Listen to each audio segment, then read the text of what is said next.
Komoditas beras dan rokok yang masuk dalam kategori makanan menjadi penyumbang terbesar terhadap garis kemiskinan di daerah perkotaan maupun pedesaan di Nusa Tenggara Timur. Kepala Badan Statistik NTT lewat press release mengatakan garis kemiskinan September 2020 tercatat sebesar Rp404.712 per kapita per bulan, dengan komposisi garis kemiskinan makanan sebesar Rp316.659 dan garis kemiskinan bukan makanan sebesar Rp88.053 per kapita per bulan. Sementara persentase penduduk miskin September 2020 sebesar 21,21%, meningkat 0,31 persen poin terhadap Maret 2020 dan meningkat 0,59 persen poin terhadap September 2019.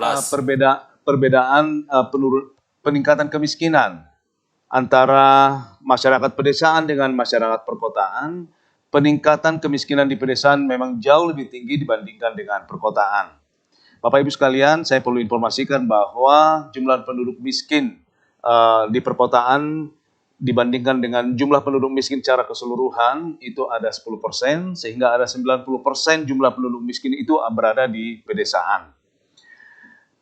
Kalau kita lihat di grafik menunjukkan kalau di perkotaan di Maret 2020 8,64%, meningkat menjadi 8,76% pada September 2020. Dan itu terjadi juga meningkat apabila dibandingkan dengan September 2019. Kemudian di pedesaan yang di September 2019 itu sebesar 24,45%, namun meningkat kembali di Maret 2020 menjadi 24,73% dan meningkat 25,26% pada September 2020. Garis kemiskinan yang menjadi dasar menunjukkan jumlah penduduk miskin di Nusa Tenggara Timur ditunjukkan dengan garis kemiskinan di bulan September 2020 sebesar 404.712 per kapita per bulan.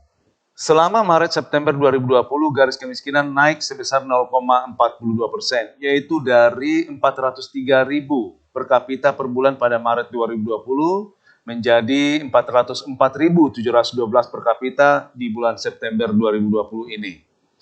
Adapun peranan komoditi makanan terhadap garis kemiskinan jauh lebih besar dibandingkan peranan komoditi bukan makanan. Jadi kemiskinan itu diukur dari makanan dan bukan makanan, di mana garis kemiskinan makanan itu dari totalnya ada 78,24% dan garis kemiskinan bukan makanan itu 21,76%. Secara rata-rata, anggota rumah tangga miskin di Provinsi NTT pada September 2020 memiliki 5,62 orang anggota rumah tangga. Dengan demikian, besarnya garis kemiskinan per rumah tangga miskin secara rata-rata adalah sebesar Rp2.274.481 per rumah tangga miskin per bulannya. Dolph FB TV melaporkan.